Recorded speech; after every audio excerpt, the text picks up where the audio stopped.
就表他们讲嘛，个讲，那么 Apple 办不了，讲嘛那些办不了，说了讲，第二门表没，说了，这都比着那些人拿上位吧，就那些人拿上位喏，然后但开ဖြစ်တတ်တယ်ကျွန်တော် live တော်တော်များများအတန်မကြားလို့ဆိုကျွန်တော်အမြင်နဲ့အဲ့လိုမျိုး comment အများကြီးရှိရဆိုတော့ကျွန်တော်ထပ်ပြမယ်ငကြက်နဲ့နားထောင်ပါဆိုတော့အဓိကကျွန်တော်ပြောချင်တယ်ဒလန်ကိုရုံရှင်းမှာကျွန်တော်အမြင်နဲ့ပြောလို့ရှိရဒလန်မရှင်းတဲ့၍ကျွန်တော်တို့တွေဘာမှရှေ့ဆက်ရှောက်လို့မရဘူးဒလန်မရှင်းတဲ့၍ကျွန်တော်တို့တွေဘာမှရှေ့ဆက်တိုးလို့မရဘူးเนาะအဲ့ဒီရက်ွက်ထဲမှာရှိတဲ့ဒလန်တွေအားလုံးရှင်းဖို့ကျွန်တော်အမြင်နဲ့ပြောဒလန်ရှင်းတဲ့နေရာမှာလဲကိုကတေးကြပြီလားစုံစမ်းပါတေးကြပြီဆိုရင်ဘယ်သူမှမတိုင်မှလည်းလှုပ်ဆက်ရှိအောင်ကိုယ်တိုင်လှုပ်ဆောင်လိုက်ပါဒီကဒလန်ကိုရှင်းပါရက်ွက်တိုင်းမှာဒလန်နေရှိနေသေးကျွန်တော်တို့ဘာမှလုပ်လို့မရပါဘူးဒလန်ကိုအရင်ဆုံးရှင်းပါနော်ဒလန်ရှင်းပါပြောကျွန်တော်များတွေ့နေအခုချိန်မှာခေါင်းဆောင်ကမရှိဘူးရှေ့ကနေသွားမယ်တော့မရှိဘူးအခုလိုလူမျိုးကျွန်တော်အများနဲ့တွေ့နေတာကျွန်တော်အဲ့အရာကြီးကိုကျွန်တော်လုံးဝလက်မခံနိုင်ပါဘူးခုလိုအချိန်မျိုးမှာလူတိုင်းအားလုံးကခေါင်းဆောင်မယ်ဘဝမှာနော်ဒလန်ဘယ်လိုရှင်းရမှာလဲဘယ်သူကဥဆောင်မှာလဲကိုပြန်ပေးငါကလူများဥဆောင်နေတဲ့ကိုလိုက်မလားကိုမရှင်းတော့ပြောမယ်ဘဝဒီနိုင်ငံရေးကိစ္စမပြောနဲ့ဘဝဖြတ်တန်းတဲ့ဘဝမှာအခုကျွန်တော်ဖြတ်တန်းတဲ့ဘဝကျွန်တော်ကိုယ်တိုင်ဖြတ်တန်းရတယ်ကျွန်တော်ကိုယ်တိုင်လှုပ်ရတယ်ကျွန်တော်ကိုယ်တိုင်ကျွန်တော်အိမ်တော်ဦးစီးဖြစ်တဲ့ကျွန်တော်ကိုယ်တိုင်ပဲရုန်းကန်ရတယ်ကျွန်တော်ဘယ်သူနောက်မှလိုက်လို့မရဘူးဘယ်သူနောက်မှလိုက်လို့ကျွန်တော်စားတောက်ဖို့မရဘူးကိုအချိန်နဲ့ကိုယ့်ကိုအလုပ်လုပ်ပြီးမှသာလျှင်ကိုယ်တိုင်ပဲဖန်တီးရတဲ့ဘဝပါโอเคဆိုတော့ကိုယ်တိုင်ပဲဖန်တီးရတဲ့ဘဝမှာအခုမြန်မာပြည်ကနိုင်ငံရေးဆိုတာလေလူတိုင်းနဲ့သက်ဆိုင်တယ်လို့လူတိုင်းကကိုယ့်ခေါင်းဆောင်ဆိုပြီးလုပ်ပြီးတော့ဘယ်သူဥဆောင်မှုနောက်ကိုလိုက်ရမလဲဆိုတော့မမင်းနဲ့ငါဘာစားလုပ်တင်လဲဆိုတော့ကိုယ်မေးငါနောက်လိုက်လားရှင်းလို့မေးမယ်ဒီနိုင်ငံရေးလောက်ကိုမပြောနဲ့ကျွန်တော်ပြောချင်တာနိုင်ငံရေးလောက်ကိုမပြောနဲ့ဘဝဖြတ်တဲ့အချိန်မှာကိုယ်တိုင်ပဲကိုစားဖို့တောက်ဖို့ကိုယ်တိုင်ရှာဖွေပြီးစားတော့ရတာဖြစ်တယ်ဘယ်သူနောက်လိုက်မှသွားလို့မိသားစုဘယ်သူမှထမင်းလာမကြွေးထားဘူးပြောချင်တာဒီကခေါင်းဆောင်ကောင်းနေမရှိဘူးဘယ်သူကခေါင်းဆောင်မှလဲဘယ်သူကဥဆောင်ပြီးတော့ဒီဒလန်ကောင်းနေဖြစ်ရှင်းမှလဲဘယ်သူကဥဆောင်ပြီးဒါတွေလုပ်မှလဲအဲ့အယူကျွန်တော်အလုံးအားမရဘူးဖြတ်တန်းတဲ့ကိုဘဝမှာဖြတ်တန်းရတဲ့ဘဝတစ်လျှောက်လုံးမှာကိုကနောက်လိုက်ပြီးတော့များဖြတ်တန်းခဲ့သလားကိုပြန်မေးကြကိုယ်တိုင်နောက်လိုက်နေမယ်နေသွားလို့မှာတက်လုံးတေးတဲ့အချိန်ဒီကိုကနောက်လိုက်နေမှာလားကိုလန်းကိုဖောက်ရတာပဲဘဝဖြတ်တန်းတဲ့အချိန်မှာကိုလန်းကိုဖောက်ရတာအထိုးလေးသူသွားပဲကျွန်တော်ရှင်းလေးဗျာကိုယ်တိုင်ဖောက်ရမယ်ဘဝတစ်လျှောက်လုံးဖြတ်တန်းရမှာအတွက်ကောင်းဝင်ဖြတ်တန်းမှုတွေဒီတိုက်ပွဲဝင်တာဖြစ်တဲ့အတွက်ဘသူ့နောက်လိုက်ဘသူ့အတွက်ကိုဘသူ့ကိုနောက်လိုက်ချင်တာလဲဘသူ့နောက်ကို follow လုပ်ချင်တာလဲ no ခေါင်းဆောင်ကအားလုံးခေါင်းဆောင်ပဲအကြံဉာဏ်ရတဲ့အကြံဉာဏ်ရသလိုထုတ်ပြလို့နောက်ပြဖြီးတယ်ကျမတို့ပြည်သူတွေမှာကျွန်တော်တို့ပြည်သူပြည်သားတွေမှာလက်နဲ့မရှိလို့ပါလက်နဲ့မရှိလက်နဲ့တွေပို့ပေးပါလက်နဲ့ထုတ်ဟောလက်နဲ့တိမ်မှာတက်လက်ဘသူမှထုတ်ပေးလို့မရတဲ့အနေထားကြီးကိုလက်နဲ့မရှိလို့ပါတော့အော်လို့မရဘူးလက်နဲ့ကိုရအောင်ဘယ်လိုဖန်တီးမလဲဆိုအဲ့ဒါပြောပြမယ်တိုင်းသားလက်နဲ့ကန်နေ KNU ပါလို့လူရောက်တရားရောလက်နဲ့တရားဆိုပြီးစပြီးတီထောင်ခဲ့တဲ့တိုင်းသားလက်နဲ့ကန်တကိုင်းမှမရှိဘူးတိုင်းသားလက်နဲ့ကန်သွားကြည့်တယ်လူတယောက်နဲ့စပြီးလက်နဲ့ကို2ယောက်လောက်လက်နဲ့ရအောင်ဘယ်လိုလုပ်မလဲအဲ့ဒီလက်နဲ့နောက်ထပ်လက်နဲ့တွေရအောင်ဘယ်လိုလုပ်မလဲအဲ့ရအောင်လုပ်ပြီးလူရမ်းဘာလို့ရအောင်လုပ်ပြီးတဖြည်းဖြည်းမှအင်အားကြီးသွားတဲ့လက်နဲ့ကန်တိုင်းသားဆိုဖြစ်လာတာဆိုတော့လက်နဲ့ကန်ဖို့အတွက်ကဟိုလူစီမှာသွားပြီးတော့ငါတို့ပို့ပြီးတော့သွားလို့မရဘူးကိုယ်တိုင်လက်နဲ့ကန်ဖို့တော့ဘယ်လိုလုပ်မလဲထားပါတော့စေကာတသီးကိုကအကျန်းဖက်လိုက်မယ်ဆိုရတဲ့လက်နဲ့ကိုရောက်သူဖွက်ထားမယ်နောက်လည်းဒီလိုဆက်တိုက်တဖြည်းဖြည်းဒီလိုတနိုင်ငံတော့လုံးမယ်ဆိုရင်လက်နဲ့ကန်ရလာမယ်ကိုယ့်အိမ်မှာရောက်ရင်လက်နဲ့ကန်ဆိုပြီးဘယ်သူမှလာပေးလို့မရဘူးတပည့်နဲ့ဟဲ့ရောက်မင်းလက်နဲ့ကန်လိုက်ကွာရောက်မင်းလက်နဲ့ကန်မင်းအိမ်မှာလက်နဲ့သုံးလဲရောက်လူသုံးအောင်ရှိလက်နဲ့သုံးလဲဘယ်သူပေးလို့ရမှာလဲဘယ်သူပေးလို့ရမှာကျွန်တော်ပတ်စံပေးလို့ရတယ်ကျွန်တော်ပတ်စံခုချိန်မှာပို့လို့လည်းမရဘူးကျွန်တော်ပြောချင်တာဘယ်သူပေးလို့ရမှာလဲဘယ်သူမှပေးလို့မရဘူးโอเคဘယ်သူမှပေးလို့မရဘူးလက်နဲ့ကန်တာကိုဘယ်သူမှသွားပြီးငါတို့လက်နဲ့ကန်ချင်လက်နဲ့ကိုဘယ်လိုရအောင်လုပ်မလဲလက်နဲ့ကိုဘယ်လိုရအောင်ဖန်တီးမလဲဒီစိတ်နဲ့ပဲသွားမှာဒီလိုလက်နဲ့ကိုရအောင်ဘယ်လိုလုပ်မလဲထားပါတော့ကဲစစ်သားတွေကိုစစ်ခွေးတွေကို KNU တက်ပြီးလက်နဲ့တက်သိနေဒါပေမဲ့လက်နဲ့တွေကိုတို့ရရင်တို့ပြန်ပေးတာမပေးဘူးလက်နဲ့ကိုရအောင်သိယူတာတဲတာကျွန်တော်ပြောချင်တာလက်နဲ့ရအောင်ဘယ်လိုမျိုးကြံစမလဲလက်နဲ့ရအောင်ငါတို့ဘယ်လိုလုပ်မလဲဆိုတော့မစင်စားမနဲ့ထိုင်တောင်းနေလို့မရဘူးထိုင်တောင်းနေလို့မရဘူးကျွန်တော်ပြောချင်တာထိုင်တောင်းနေလို့မရဘူးအိမ်ကြီးကအိမ်ပြင်ကနေကြောက်ဘယ်လိုပြောမလဲကျွန်တော်မပြောနေတာဗျဒါပေမဲ့ဟို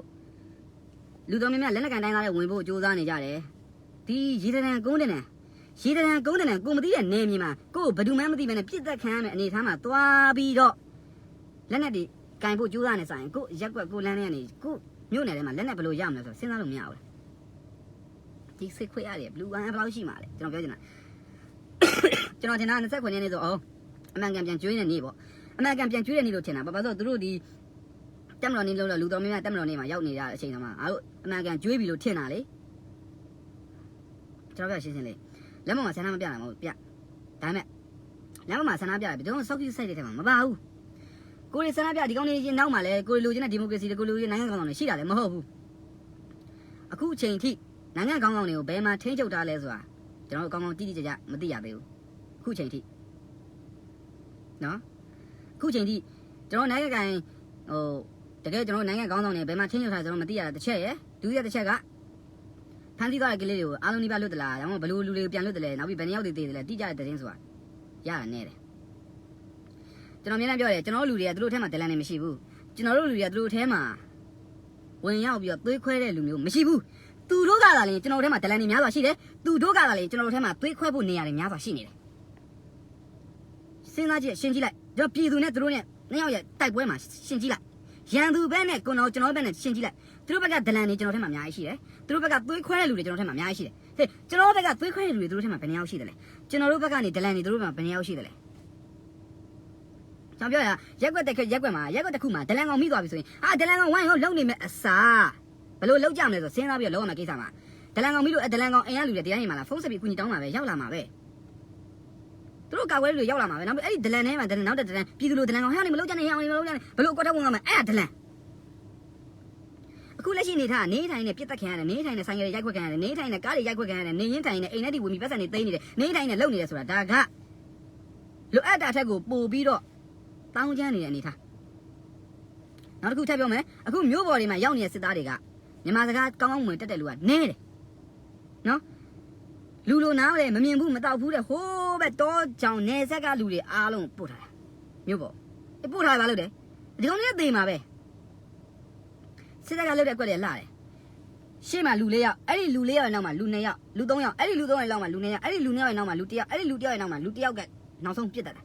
စစ်တပ်ရဲ့ဟုတ်စားအစင်လာလေးရှင်းတယ်ရှေ့တန်းမှာလူ၄ယောက်ထားတယ်အဲ့ဒီလူ၄ယောက်ရဲ့နောက်မှာလူ၃ယောက်ရှိတယ်အဲ့ဒီလူ၃ယောက်ရဲ့နောက်မှာလူ၂ယောက်ရှိတယ်လူ၂ယောက်ရဲ့နောက်မှာလူ၁ယောက်အဲ့ဒီလူ၁ယောက်ရဲ့နောက်မှာနောက်ဆုံးအမိန်ပေးတဲ့လူ၁ယောက်ရှိတယ်သူတို့အချင်းချင်းပဲသူတို့လက်ဆက်ဖြောက်သွားတယ်ကျွန်တော်ပြောရှင်းရှင်းလေးနော်ကျွန်တော်တို့လူတွေသူတို့ထက်မှဒလန်မရှိဘူးကျွန်တော်တို့သူတို့ထဲမှာသွေးခွဲဖို့လူမရှိဘူးသူတို့လူတွေကျွန်တော်ထဲမှာဒလန်တွေအများကြီးရှိတယ်သူတို့လူတွေကျွန်တော်ထဲမှာသွေးခွဲဖို့လူအများကြီးရှိတယ်ဆိုတော့စဉ်းစားပေါ့ဗျာနောက်တချို့ပြောသေးတယ်ကျွန်တော်ပြောတယ်ဟိုသူများဒလန်လည်းမဟုတ်ပါဘူးတချို့လူပြောရပါတယ်အမြေပြင်ပေါ်မှာမလာဘဲနဲ့ဘလို့ကျွန်တော်ရှင်းရှင်းလေးဟိုကိုတရောင်းသားလိုမျိုးခံယူထားပြီးတော့တရောင်းသားလိုဝတ်ပုံစားဖို့နဲ့တရင်ယူမလားလှုပ်ချင်အကြံဉာဏ်နဲ့လွဲပါတယ်သွေးအေးနဲ့စဉ်းစားပြီးတော့ကျွန်တော်တွေဘလို့ဖြည့်ရှင်းမလဲဒီတိုင်းကျွန်တော်ထင်းရက်ကိုခွေးရက်လို့လုံးမပါရတော့မှာလားကျွန်တော်ထွက်ပြောတယ်ကျွန်တော်မပြောဘူးဆိုတာလေကျွန်တော်လှုပ်ရှားချက်လှုပ်ရှားချက်လောက်ကိုကမနေ့ကဆိုမနေ့ကတော့ဒီနေ့မနေ့ပြောမှာပေါ့မြန်မာဆိုအခုကညဆိုမနေ့ပိုင်းဆိုကြည့်လိုက်နေ့ကမို့ကျွန်တော်ပြည်သူတွေပေးလိုက်တယ်ကလေးတွေလည်းပါတယ်နေ့ကမို့ကျွန်တော်လေဘာကြောင့်ဘာမှမကြံနိုင်ဘာလို့မှမသိဘူးဖြစ်နေဒီတိုင်းဆက်သွားလို့မရဘူးကျွန်တော် plan ပြောင်းအောင်ပျောက်ချစနစ်ဟာမင်းတို့ကလည်းပျောက်ချစနစ်ကပြောရလေဒါမှလော့လူညီရမယ်ပျောက်ချစနစ်လက်တို့ဒီမှာလက်နဲ့တင်နေငါတို့ဒီမှာလက်နဲ့မရှိဘူးလက်ထဲမှာဘောပင်တစ်ချောင်းခဲတယ်ရှိရင်အဲ့ဒါလုတ်တယ်လက်နဲ့ပဲရှင်းလားတန်းရမဟုတ်ဘူးကျွန်တော်ပြောချင်တာကလေလူတယောက်ကအုံနောက်နဲ့သွားတာအုံနောက်နဲ့အသိဉာဏ်ဘောပင်တစ်ချောင်းရှိရင်လက်နဲ့ပဲ3-4မိုင်လောက်ကနေတန်းနဲ့ချိန်ထားတော့ဘောပင်ကိုင်းပြီးသွားလို့မရဘူးကျွန်တော်ပြောချင်တာသွားလို့မရဘူးသူတို့နားအောင်မယောင်မလဲနဲ့ရအောင်ကြိုးစားနိုင်ရမယ်သူတို့ထဲကိုမယောင်မလဲနဲ့ဝန်ထမ်းအောင်ကြိုးစားနိုင်ရမယ်ပရိယ3တင်3ရမယ်ညံစင်ရမယ်မိမညံစင်ရမယ်အနီးနာကန့်ကတ်ဖြုတ်ရမယ်အေးကိုဒီမှာကျွန်တော်ပြည်သူပြည်သားတွေမှာရှိတဲ့ဥစ္စာပါလဲလက်ရင်ရမယ်ကန်ရင်ရမယ်လှုပ်ရမယ်အဲ့ဒီစိတ်ရရှိရသူတို့ဒီမှာအကုန်ရှိတယ်ပြည့်ရဲတယ်တက်ရဲတယ်ခိုက်ရဲတယ်စိတ်တက်တယ်အကုန်ရှိတယ်ကျွန်တော်ပြည်သူတွေမှာလူတယောက်ကိုတတ်ဖို့ဆိုတာတော်တော်စိတ်နေမရကျွန်တော်ပြည်သူပြည်သားတွေမှာလူတယောက်ကိုကောက်ကြည့်ညာဆင်ဖို့ဆိုတော့တော်တော်စိတ်တက်နေမရဒီတိုက်ပွဲကလူညီမရမယ်ဒီတိုက်ပွဲကလူညီမရမယ်ဒီတိုက်ပွဲကဒလန်ကောင်တွေကိုအရင်ဆုံးရှင်းတော့မှရမယ်ဒီလောက်ပြောရအောင်ကွန်မန့်မှာလာပြီးရေးတယ်ဒလန်ကောင်တွေကိုဖြိုခွင်းဖို့ဒလန်ကောင်တွေကိုရှင်းလင်းဖို့ဘယ်သူဥဆောင်မှလဲစကားလာမေးတယ်ကိုဥဆောင်လို့မရဘူးလားကိုလှုပ်လို့မရဘူးလားလူတယောက်ကိုတတ်ဖို့အလားတော်ခက်ခဲသလားကျွန်တော်ပြောချင်တာကျွန်တော်ပြောရင်ကျွန်တော်မြောက်ပေးရဖြစ်တယ်အေးဒီလိုအချိန်မျိုးမှာလေဘယ်လိုသိလားကိုဘက်ကလည်းဥမယူရင်မယူရင်သူတို့ဘက်ကလည်းဥမယူသမှာဒါပဲအဖေကရှင်းတယ်ကိုဘက်ကလည်းဥမယူမလားသူတို့ဘက်ကလည်းဥမယူမလားအဖေရှင်းလေးအဖေကရှင်းလေးဘယ်သူမှလိုက်မင်းနေမလို့အဖေကရှင်းလေးကျွန်တော်အခုလို့နဲ့လိုက်ကြမှာကျွန်တော်ဒလန်ကောင်တွေရှင်းဖို့ပြောရမှာမဟုတ်အာနာစတဲ့ရင်ကျွန်တော်ပြောထားပြီးသားဒလန်ကောင်တွေရှိတယ်မြို့နယ်တိုင်းရက်ွက်တိုင်းမှာတောက်တိုင်တွေရှိတယ်အဲ့ဒါကိုအရင်ဆုံးရှင်းထုတ်ရမယ်လို့အမြဲတမ်းပြောထားရှိတယ်လမ်းမှာဒလန်ကောင်တကောင်ရှိအဲ့ဒီလမ်းဘယ်လိုမှတိုက်ဖို့လို့မရထပ်ပြောအောင်မယ်ငါတို့အိမ်ထဲအပြင်မထွက်ပါဘူးသွားလို့မရဘူးကျွန်တော်ထပ်ပြောမယ်မိသားစုတစုတော်လိုင်းလည်းမလုပ်ဘူးအိမ်ထဲအပြင်လည်းမထွက်ဘူးနော်ဒါပေမဲ့အဲ့ဒီမိသားစုကိုမကျင်တဲ့လူကစစ်တပ်ဘက်ကလူကိုသွားပြီးတော့တွေးထိုးလိုက်ပြီဆိုအဲ့ဒီမိသားစုဘာမှမလုပ်ဖ ೇನೆ လေအိမ်ထဲဝင်ပြီးအပြစ်ခံရတဲ့အခြေအနေထားစကောက်ကိုစဉ်းစား ငါတို့ဘာဆက်လုပ်သင့်ပြီလဲငါတို့ဘာလုပ်ရတော့မလဲဆိုတော့ကိုယ့်ကိုစဉ်းစားကြငါတို့ဒီတော်လိုင်းရေးလည်းမပါဘူးစံသားလည်းမပြဘဲနဲ့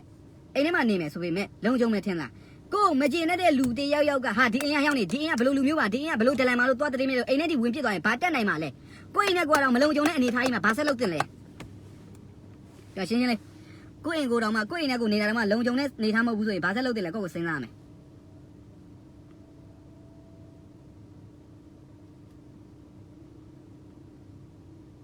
ကျွန်တော်နောက်ဆုံးပြောလိုက်မယ်နော်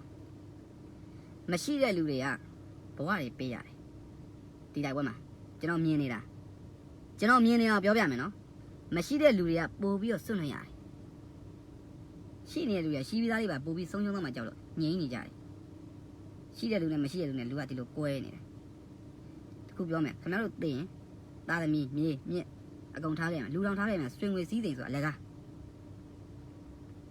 ကျွန်တော်မြင်ပြောဒီတိုက်ပွဲမှာကျွန်တော်မြင်ပြောညံတတိအတိ